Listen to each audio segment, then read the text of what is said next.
Kumatong, sebuah film didasarkan sebuah kisah nyata yang terjadi di Vietnam pada tahun 1999. Di sebuah desa pedesaan barat kecil, serangkaian mitos terjadi dijelaskan sejak Hun, seorang pria yang mengaku dirinya sebagai dukun, datang. Hun menggunakan obat sihirnya untuk menyembuhkan penduduk desa. Roda nasib membawa Hun menemui Soi, gadis bisu tuli yang selalu diperlakukan tidak sopan oleh penduduk desa lainnya. Apakah yang akan terjadi antara Hun dan Soi? Berikut ceritanya.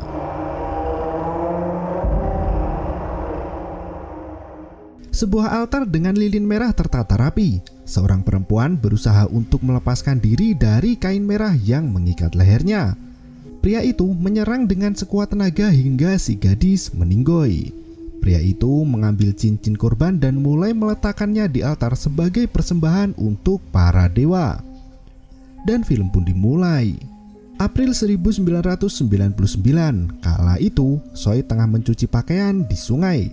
Datang beberapa anak kecil yang mengganggu sarang burung dan berusaha melemparinya dengan batu. Soi yang bisu dan tuli itu berusaha mengusir anak-anak itu, namun salah satu lemparan mereka mengenai sarang burung hingga terjatuh ke tanah. Soi langsung mengambil sarang itu yang ternyata ada anak burung di dalamnya.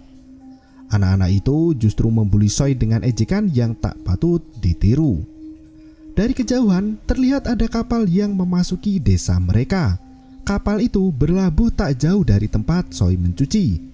Anak-anak mulai mendekati kapal yang dikemudikan oleh seorang pria yang bernama Hun. Hun adalah seorang dukun nomaden yang selalu mengembara untuk mengembangkan ilmunya. Melihat pesona si dukun muda, Soi langsung terpana. Hun meminta anak-anak untuk mengantarnya ke kepala desa. Soi melihat ada lambang keabadian dan kabalistik di pintu kapal Hun. Waktu berlalu, Soi membawa anak burung ke rumahnya untuk dirawat. Sementara ayahnya, Pak Bai, sedang bersantai di depan rumah. Ia melihat orang-orang berlari ke rumah kepala desa. Sementara itu, Bab dan Tam sedang mengeruk tanah milik Pak Sang. Tiba-tiba, Bab menemukan tulang lengan tangan manusia di dalam galiannya. Ia berpura-pura takut, tapi ternyata mereka justru bahagia karena di tulang itu ada gelang giok yang menempel. Tam segera mencuci tulang itu dan mengambil gelangnya. Dari kejauhan, warga berbondong-bondong menjemput Pak Saman untuk datang ke rumah Chotu, ayah Yen. Ternyata Yen sedang mengamuk dan kesakitan. Melihat kerumunan di rumah Pak Saman, Bab dan Tam malah bergurau. Tam menepuk mulut temannya itu dengan lumpur dan kembali bekerja. Sementara itu, di rumah Chotu sudah ramai dengan kerumunan warga. Yen terlihat terbaring lemah di atas tikar. Sang dukun pendatang Hun langsung melancarkan aksinya.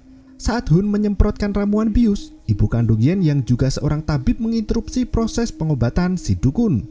Hun meminta warga untuk tidak mengganggu proses pengobatan karena akan berdampak fatal pada pasien. Dengan bahasa isyarat, dukun itu meminta Soi untuk melakukan ritual. Soi diminta untuk menutup mata Yen dengan tangan dan menahan Yen agar tidak bangun. Hun membaca mantra yang berbunyi, ia menancapkan jarinya masuk ke dalam perut Yen. Orang-orang mulai panik saat melihat darah yang mengalir dari perut pasien. Dukun itu berhasil mengambil beberapa batu yang selama ini mengganjal rahim Yen. Setelah tulang dan batu itu terangkat dari perut si gadis itu, Hun membersihkan darah dari permukaan kulit Yen yang ternyata tak ada luka sedikit pun di sana. Yen tersadar dan seketika itu dia sembuh dari rasa sakit yang sudah bertahun-tahun dirasakan. Setelah mengobati Yen, Hun berterima kasih pada Soi karena sudah membantunya mengobati Yen. Setelah melihat kehebatan si dukun, Pak Sang menawarkan tempat sederhana yang bisa ditempati Hun untuk membuka klinik kesehatan tradisional di desanya.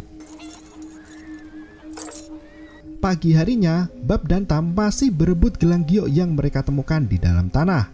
Soi terlihat masih sibuk menjemur pakaian. Tiba-tiba, polisi datang mendekati mereka.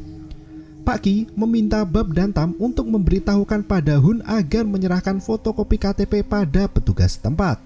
Bab dan Tam yang sudah ketakutan akan ditangkap karena ketahuan mencuri itu pun lega. Ternyata petugas Ki hanya meminta KTP Hun dan bukan berniat untuk menangkap mereka.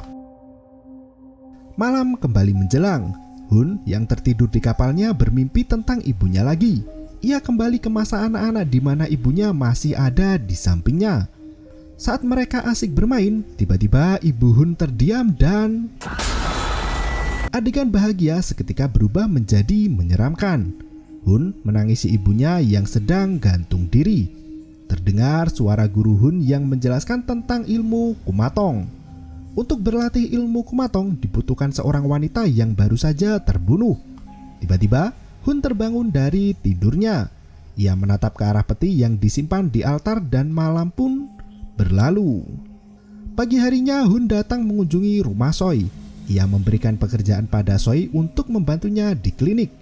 Ayahnya terdengar sangat senang dan langsung menyuruh Soi untuk berbelanja di pasar. Sang ayah menggelantungkan catatan belanja di leher Soi. Hun menemani Soi berbelanja dan melepas catatan yang menempel di lehernya. Gadis bisu dan tuli itu merasa senang diperhatikan oleh Hun. Selama ini ia selalu diabaikan dan tak pernah diperlakukan baik. Bahkan ayah kandungnya sendiri pun sering bersikap kasar kepadanya. Setelah berbelanja, Soi belajar menjadi dukun di kapal Hun. Dukun itu mulai mengenalkan bahan-bahan tradisional yang bisa digunakan dalam pengobatan. Biji kastor digunakan sebagai obat bius namun dapat menyebabkan epilepsi.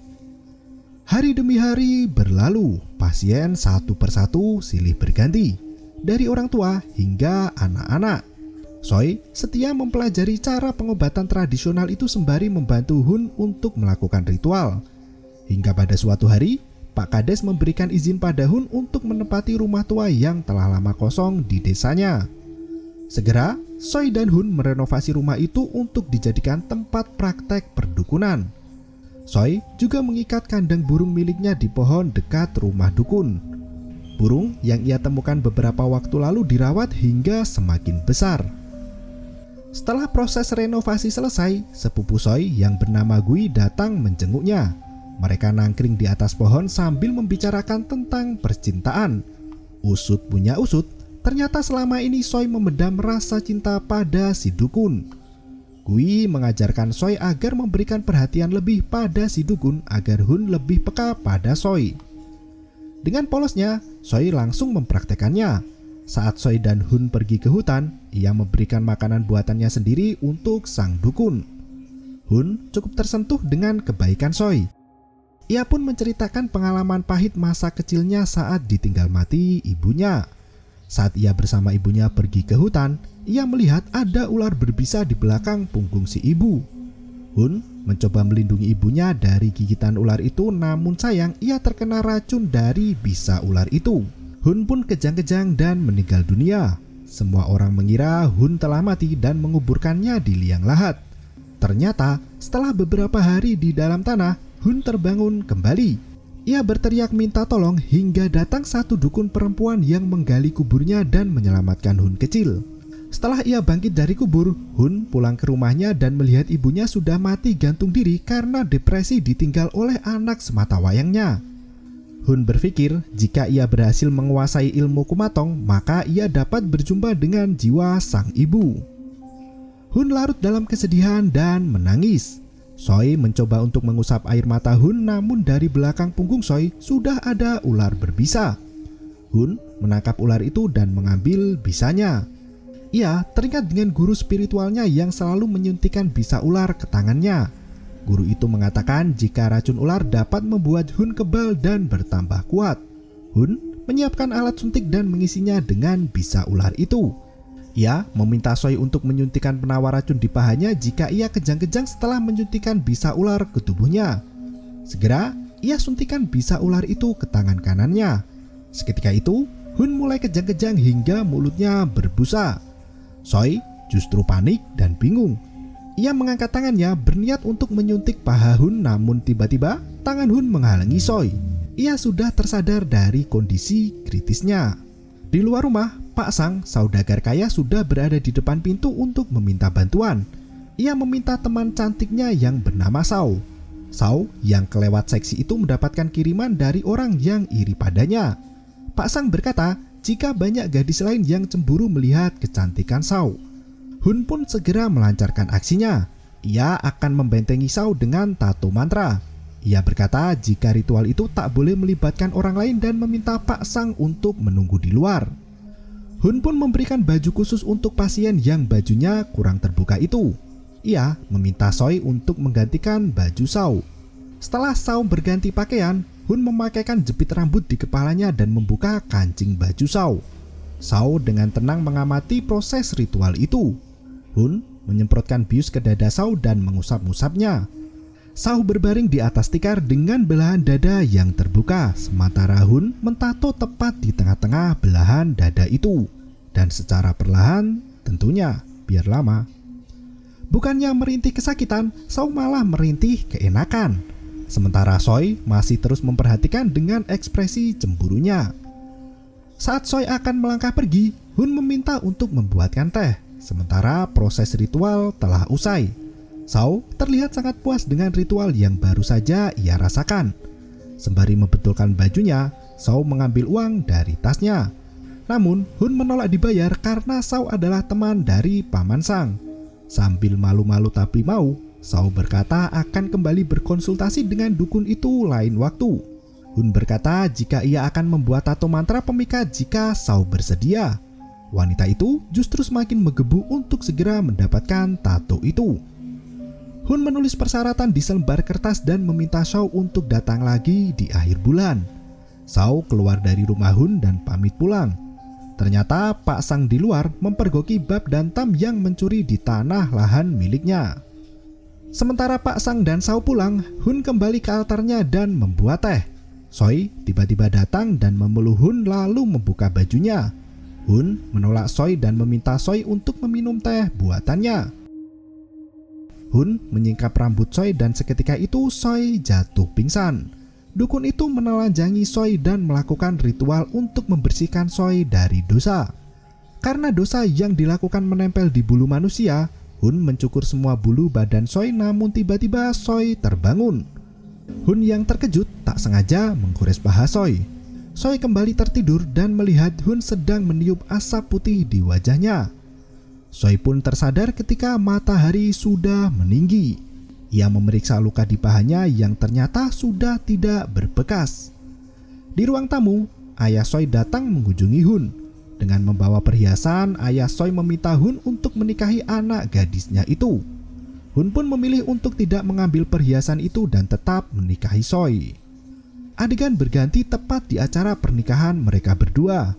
Hun memakai cincin giok berwarna biru di jari Soi. Setelah proses pernikahan usai, Gui menemui Soi di kamarnya. Ia memberikan selamat dan menghibur Soi. Gui mengatakan jika ia akan pergi ke Saigon untuk mencari pekerjaan. Mengetahui Soi sudah menikah, Gui merasa lega untuk meninggalkan Soi dan pergi ke Saigon. Namun Soi terlihat masih takut jika Gui pergi jauh darinya.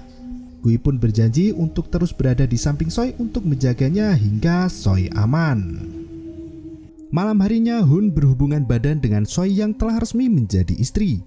Saat melakukan itu, Hun kembali teringat dengan masa lalunya saat ia memburu seorang wanita. Suara guru Hun kembali terdengar. Upacara kumantong diadakan tepat di bulan purnama saat energi kumantong sedang paling kuat. Tiba-tiba, darah mulai menyelimuti visual dan ia pun terbangun dari tidurnya. Soi ikut terbangun melihat suaminya yang ketakutan. Hun berlari keluar rumah dan mengambil kapak. Hun membuat lubang di lantai kayu rumahnya dan menggali tanah di bawahnya. Esok harinya seorang pasien bernama Hong sudah berada di rumah Hun. Suaminya itu datang menyusul untuk menemui istrinya namun dihalangi oleh Soi. Dukun cabul itu kembali melancarkan aksinya. Ia mengganti pakaian Hong dan mulai melakukan ritual. Pasien lain kembali datang. Hun membuatkan tato di punggung wanita itu dengan baju yang terbuka hingga tali kutangnya tersingkap ke bawah. Soi dengan sabar mengikuti dan membantu pekerjaan suaminya meskipun ia sendiri sangat cemburu. Pada suatu hari, Soi dan Hun terlihat memasang pagar kayu untuk menutupi bagian bawah rumah panggung. Bab dan Tam mengamati sambil keheranan dengan apa yang si dukun itu lakukan. Bab mengatakan jika fungsi ruang kosong di rumah panggung adalah untuk sirkulasi udara. Jika ditutup, maka tak ada udara yang mengalir di dalam rumah panggung itu. Adegan berganti ke dalam rumah Hun. Suara guru Hun kembali terdengar.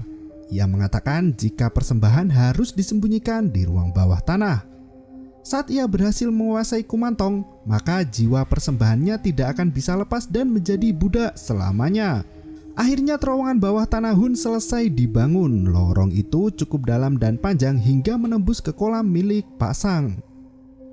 3 hari sebelum bulan purnama, Hun membangunkan Soi dan memintanya untuk menyalakan lilin di lorong bawah tanah. Sao sudah kembali datang dan bersiap untuk melakukan ritual lanjutan yang kemarin. Sambil membawa korek api, Sao merangkak di lorong bawah tanah. Ia meletakkan buah mangga sebagai persembahan di dalam lorong itu. Sementara itu, Hun masih sibuk menyiapkan peralatan ritual. Setelah Sao berhasil melewati lorong, ia kembali diminta untuk mengganti bajunya. Kali ini tak seperti biasanya. Hun meminta Soi untuk menunggu di luar rumah hingga ritual selesai. Mau tak mau, Soi menunggu di luar rumah bersama dengan burung kesayangannya. Tak berselang lama, Soi merasakan ada pukulan dan hentakan dari dalam rumah. Karena penasaran, Soi akhirnya turun ke bawah rumah dan mengintip dari sela-sela kayu. Saat ia mencari celah yang cukup lebar, tiba-tiba mata Sao terbelalak menatap dengan tatapan kosong. Soi bergegas lari masuk ke dalam rumah dan menemukan Sao telanjang bulat tak berbusana. Soi mendekati kepala Sao dan memeriksa nafasnya. Naas, Sao sudah tak bernyawa. Melihat kenyataan itu, Soi langsung kabur dari rumah. Hun dengan sigap mengejarnya dan menceritakan sebuah kebohongan. Ia berkata jika Sao berusaha untuk membunuh Hun hingga akhirnya ia harus melawan dan tak sengaja membunuhnya. Selain itu, Hun juga mengatakan jika Sao terus-menerus menyerangnya dan berusaha untuk membawa beberapa barang berharga di rumahnya. Percaya dengan kebohongan Hun, dengan polosnya, Soi berkata agar Hun menyerahkan Sao ke polisi.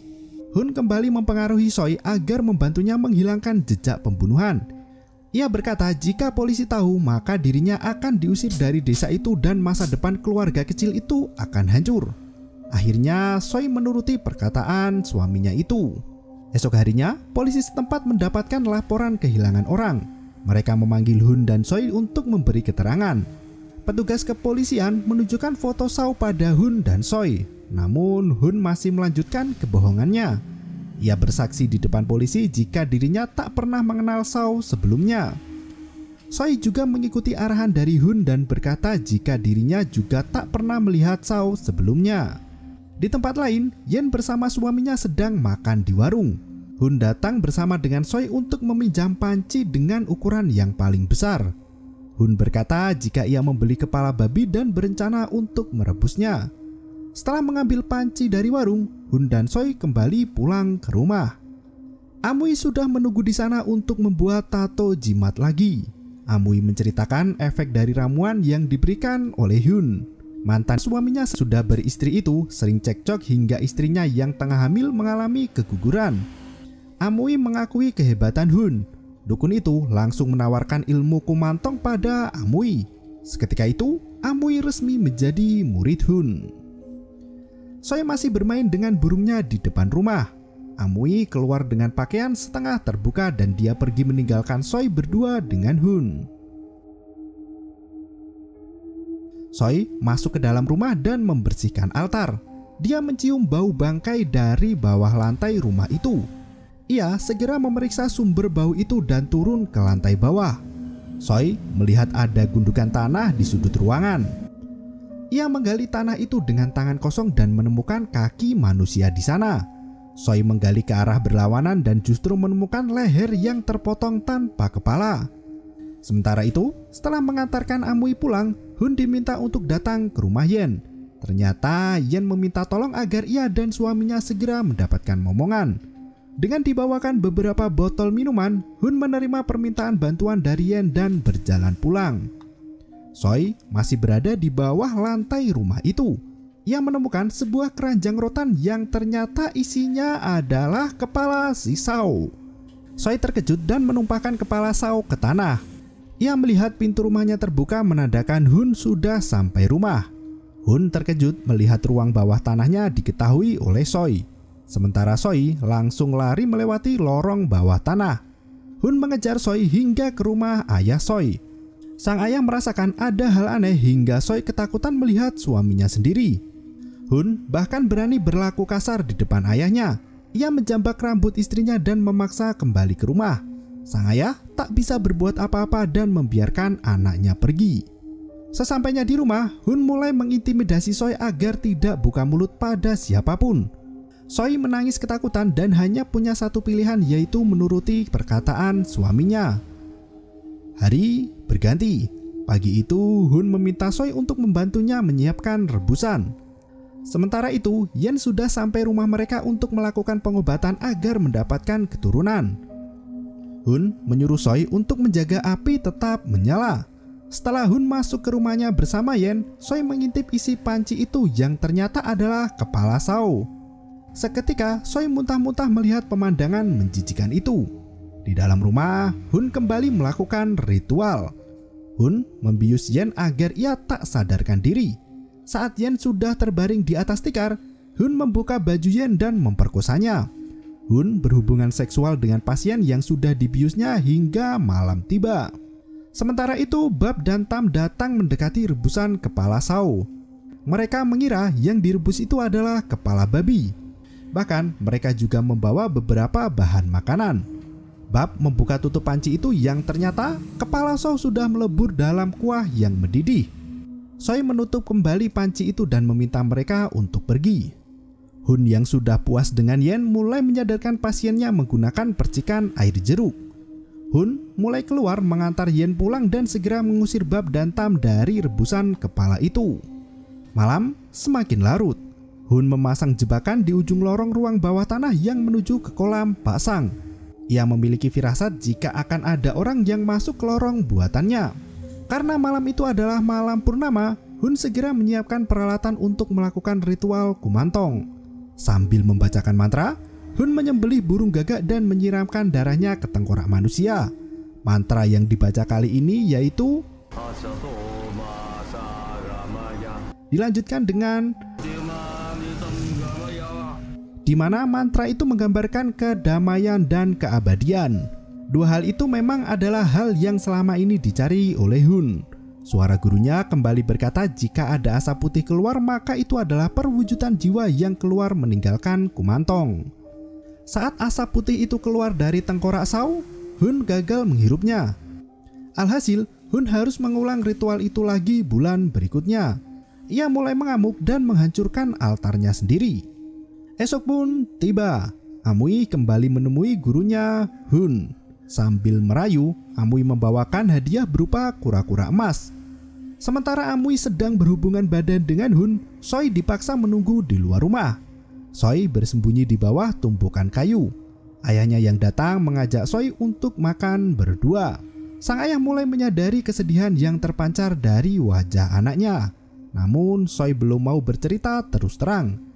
Ia masih menyembunyikan kejahatan suaminya untuk mempertahankan rumah tangganya. Sang ayah menawarkan diri jika rumah ayahnya itu akan selalu terbuka untuk Choi. Perlakuan sang ayah sekarang sudah jauh berbeda dan lebih menghargai anaknya. Akhirnya sang ayah pulang meninggalkan Choi. Hun keluar mengantarkan Amui pulang dengan sentuhan lembutnya. Hun memberikan secari kertas untuk Amui dan memintanya untuk mengikuti petunjuk yang tertera di dalam kertas itu.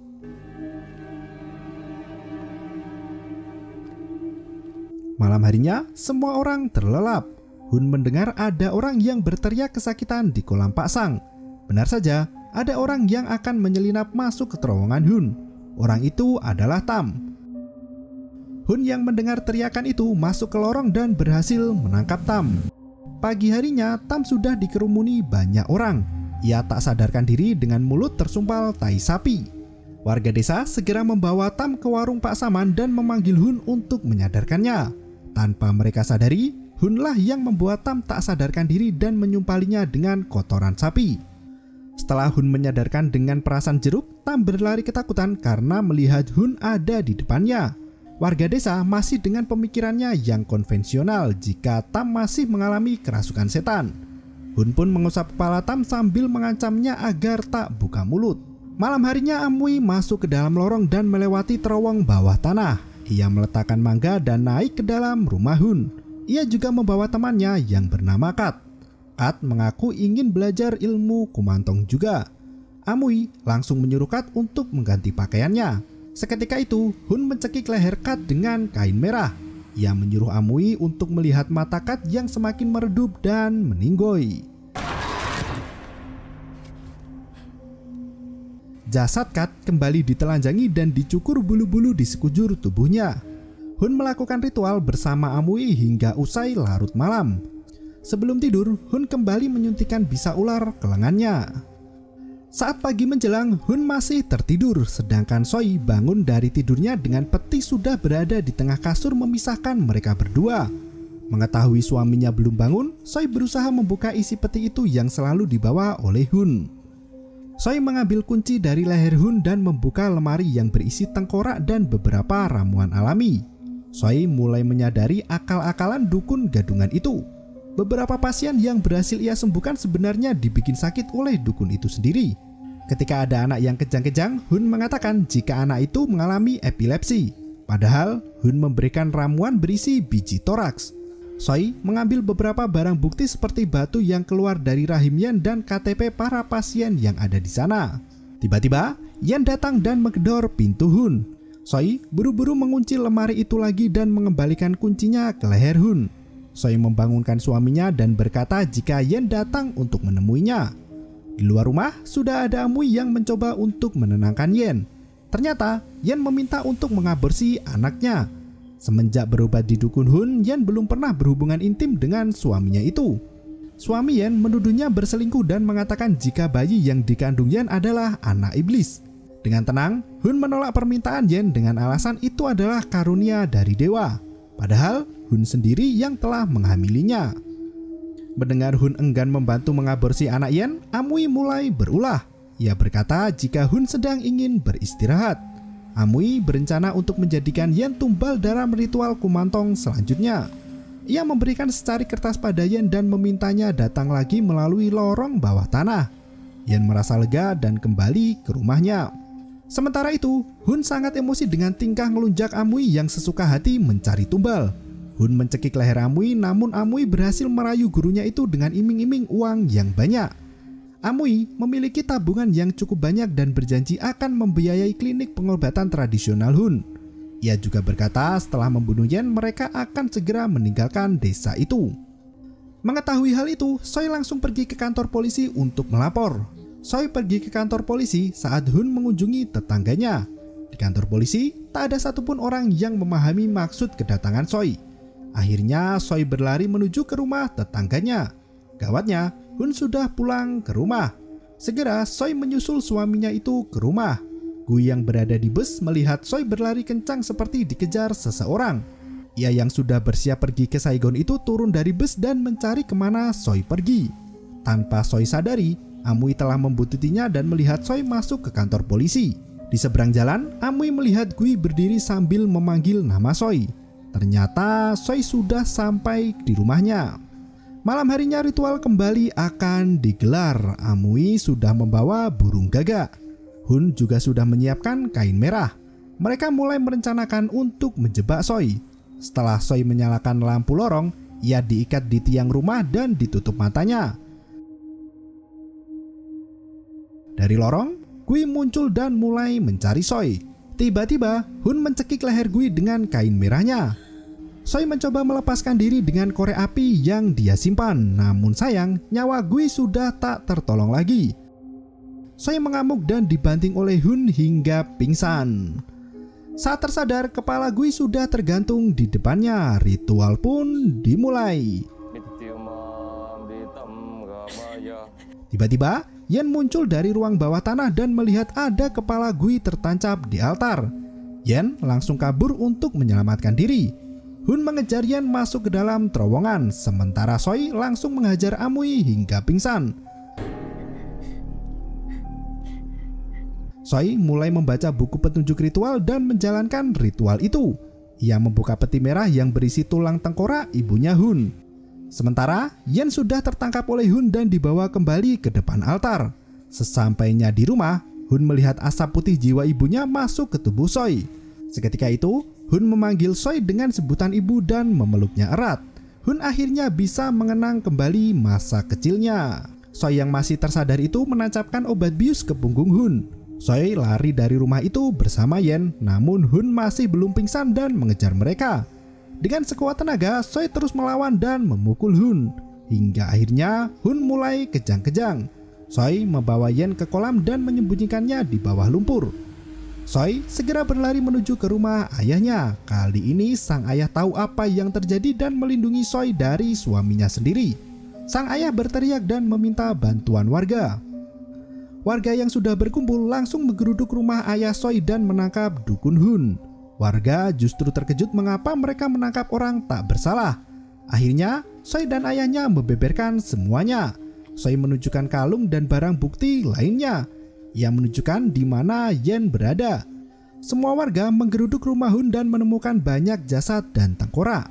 Di akhir film disebutkan Amui dipenjara seumur hidup, sementara Hun ditangkap di rumahnya pada saat bulan purnama. Polisi menemukan tengkorak, kalung, cincin, gelang giok, dan beberapa KTP korban. Rumah Hun pun dibakar oleh warga. Akhirnya, Choi dan ayahnya pergi meninggalkan desa itu. Mereka berencana untuk merawat anak Choi dari pernikahannya bersama Hun dan film pun berakhir. Kata Kumantong sendiri lebih dikenal sebagai boneka bayi asal Thailand yang berisi arwah penasaran atau dalam bahasa Jawanya disebut The Spirit Doll. Meski tak 100% mirip dengan kejadian aslinya, namun film ini memiliki makna yang sangat dalam. Mantra kedamaian dan keabadian yang sejatinya dipergunakan untuk hal yang baik ternyata memiliki sisi tajam seperti sebilah pisau yang bisa melukai penggunanya. Begitu juga sosok Hun di sini yang di luar terlihat baik namun di dalamnya bergejolak dosa-dosa yang ia yakini sebagai wujud persembahan untuk sang dewa. Pada intinya, kembali kepada keyakinan dan kepercayaan masing-masing selama itu tidak merugikan diri sendiri maupun orang lain. Bagi yang mau kenalan dengan sosok asli Hun bisa browsing langsung, namanya Charles Sobhraj. Terima kasih dan sampai jumpa.